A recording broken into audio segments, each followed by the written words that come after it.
He video a hianin news ngai nom tak tak kan riak ho le don ani hey NDA National Democratic Alliance do ngam ber kan ni ti hi kan chief minister Lui Puzoram thanga na ron ti a ti chuanin MNF in candidate an puanga hei chu kan se veka a shan pa dewa introduction pe ka ngai mi alova tin pile pu chuan tur kan nei velo aron ti de tlet maya puke vanal ve na hianin ti chuanin congress lamin BJP in Christian te nok minti an ron ti vele tlet mai boka amaro chu mizo te zinga BJP party te pokhan om vele loi boxia amak thin khop mai ti chuanin ILP board din rotu ten om bokani hengte hi kan chiaranga kan riek pa zel dona tin mi puite pokhan ngai dan in nei thei in ngai dan te kha comment section a hianin ron soiro u in ngai dan kha a thai emo a chi emo positive emo negative emo a lengvek comment section a hiano ole kan riek tanang NDA do ngam ber kan ni puzoram thang kan chief minister Lui na te ni voin march ni som ni pani sang ni som ni pali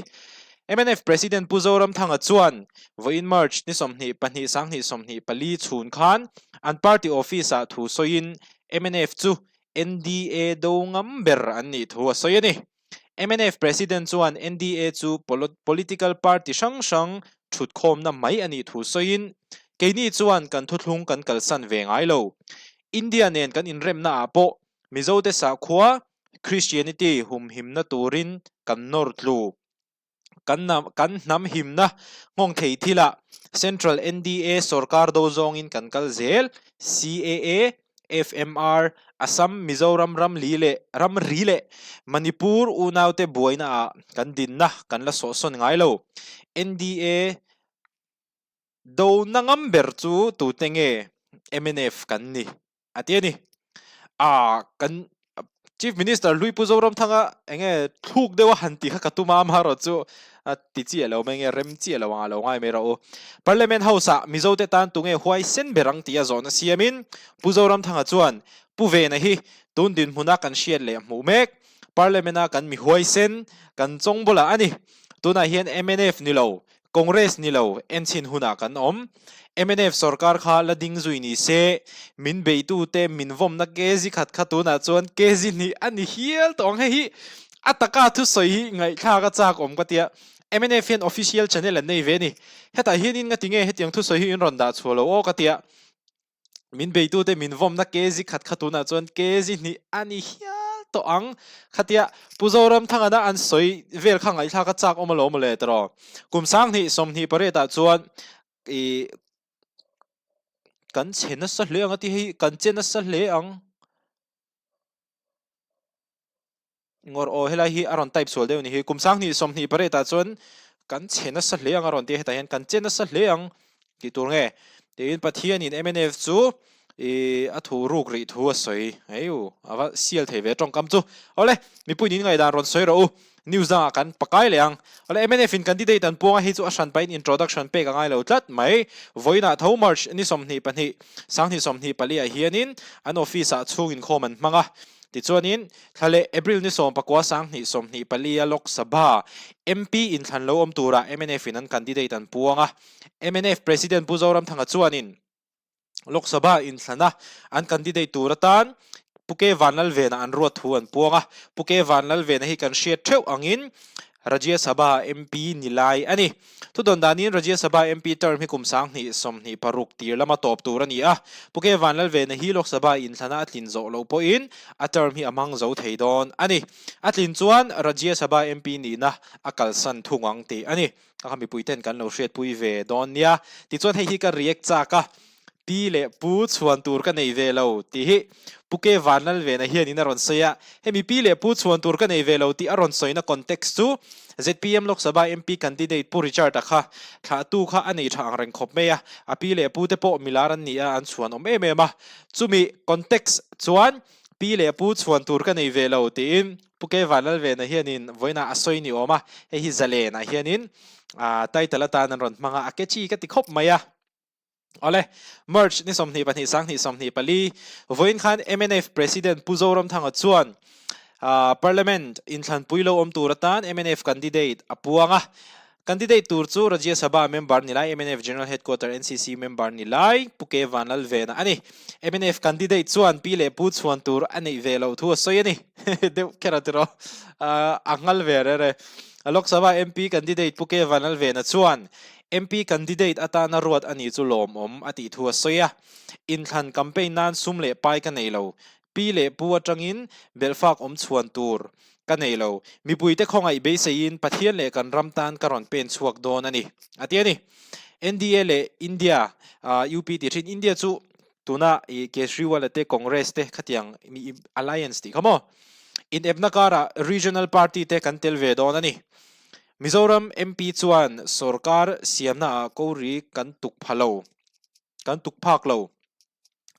NDA hi a sarkar le nge rin om uniform civil code an ron ti puitlin po arin om chuwangin NDA sarkar do atul na sadon term kalme ka NDA sarkar do dal na saber pol kan ni MP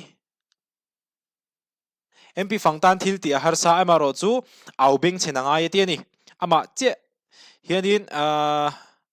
ngoro YouTube hanin thil play tur chu ma se ka play lo me anga NDA a hianin ngoro MNF in tel lo mi antelin ka se tro nge ka se sur nge comment section a hanin ron su la chiang big chi lo ala eng pon ni se hindi thiam a poimo anti line kum thum le achan ve chunga thu soilo an la tam mai atia ani an tam khop mai member zanga chuang han nia thu soilo pol la tamak ti chuanin hindi le english thiam a in ril ruput manga poimo zo ka tia tin english thiam lu tuk a in ka sap tong thiam dan hi atok chi an she thiam zo ka tia ei chu adik na chen om ve tho mai english thiam lu tuk a in ka sap tong thiam dan hi vai ho sap tong hi chu tle ma chang kang de ni lo phe chuanin ei broken deu simple deu enge heta po asama po just go there na ti ang chi khamo ei ti ang kha an she thiam dai zo ka ni amak lutuk hemi chu aron thlo dik ve khop mai lok sabha hian min thlang ting ani chuan mizo tong in thu kala soyang ma se poni se apui lok sabha hian min thlang ting ani chuan mizo tong in thu kala soyang ti in mizoram mi pui te vote adil nga la ni kha kan riak le thei chu ni se news da kan pakai lenga mi pui lam hanin ron comment le rawo ke chu he kan news thiar hi midang news puang ang kan velawa interactive type dewa news hi react kania news channel kan nilo boka reaction ang dewin tunai chu thile ka ti ve thina chuwang chuanin news channel mo te khamin lo tile rengo tange ale tuna kan news react tur hi BJP in Christian te nok minti punun moy chuang mo minaron ti vele thunga Mizoram hian in BJP party on ve thawa engtin taklo dong songang mo he MPCC vice president pulal nun moy chuango chuanin vo in march ni somni pani sangni somni pali chundar khat khan aizol press club press conference kowin BJP ten Christian te nok minti thua soyani mania Instagram the wire ti hianin kumsang ni somni palia Christian te India ram chunga Christian te be anni to zat kha the queen nge the wire ka chiang tholo amaro chu kumsang ni somni pali chunga Christian te na be anto to zat kha chiang deuh mai in an ron tar langa atam rem khop mai kumin kumsang ni somni pali ala reilo te mai ania pulal nun moi chongo chuan February ni somni paruk sangni somni pali khan di Assam Healing Prevention of Evil Practices Bill sangni somni pali chu Assam Legislative Assembly chuan a pass to he dan hi manani huna chuan ramthima rongbol tu ten tong trai ti damna rongbol am nei thin te hi khapani to don hemi hi puhimanta Biswa Sharma chuanin enge black magic veil bona turang khanin asoya amaro chu helam pangpo ha aron ngong tadei mai ani ramthima kan rongbol tu ten damlo an tong trai damte ram huain ati buai anti damte chu hedan mang hian shrem thei ani to don ani MPCC Vice President Soidanin tidam rongbol na nei thin kan mission field ta thok tu te chu voi khatna kum thum lung in tan ti le cheng singa choya shrem thei anni don ani avoi ni na phei chuanin kumnga thleng lung in tan le cheng nuai khat choi tir thei anni dona kumin lok sabha election a hian central BJP sarkar le ani chuanin hetiang dan hi Assam mai ni lovin BJP le an thurul puite sarkar na state danga po an pass ve zel lawang ti soi thei ani lo ti soin pulal nun moi chuango chuanin BJP thil tumber chu India ram hi Hindu ram siam ani chumi awang chuan ke ni Christian te hi nok min ti na lian tak an nei har sat na po kong tin reng in min siam sak mek reng ani an ti ani hei hi Congress lampang thu chu ani a mi puite nin ngai dan ron soyula ke chu heta hianin ngai dan nge deuh mai ka neya amaro chu kala khek khal ringe hunte han kal le phot sela ole ti chuan in ILP inner line permit board din an rota voina thawani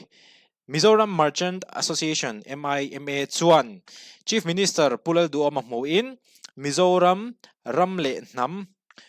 tan ILP board din ni se ti in ron an thena ILP en call to board shana o mahunto le thute ILP pek dana le pek to ten an ngai sak zui lo thina wangte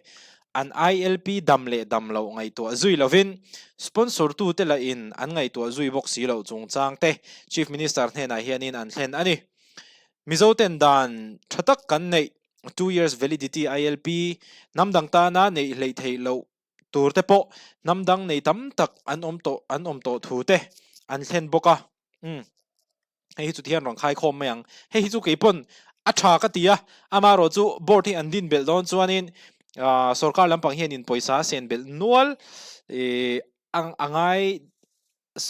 sarkar lampang hianin poisa sen bel nual mailbox si a chu wang chuanin uluk dewa ngai tua kan Chief Minister Pulal Duama te po hianina film khur deuh le fing deuh thil an tia opposition te na anron be theina tur laka in veng boxi amaro chu mizo mi pui te ta na thamon boxi ya khatianga chet anlak chho kha angai don ani tikha kan ron riek venge hi chu voi news chu angai nom hlop khop mai political news ngai nom tak tak kan rieka anuam kati khop mai hetiang an riek vel hemo tin Congress MP candidate po kha MPS retired ania kha po kha abon rem khop mai ami zian en chuan ami zia ti maila ani na te an tho to tele mi soidan arinom zia te leadership quality nei tha ani dan an soite han mu kha chuanin atha hem khop mai Congress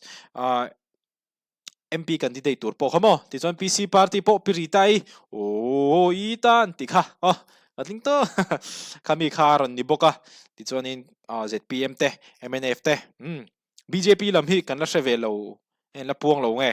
nia video le atul te ni chuanin kan riak lenga mi puite khanin in ngai da haron comment ula in comment tam hianin video tan pona tha tin viewers ti sang te po tan po a tha ani in comment te kha in thlashung lo la o video le kan in mulenga chuanin limtak le risel takhan lom zelula be different be unique be exclusive stay away from drugs alcohol and tobacco zukle muamle zule drugs te lo hianin shingnun hi limtakin man theya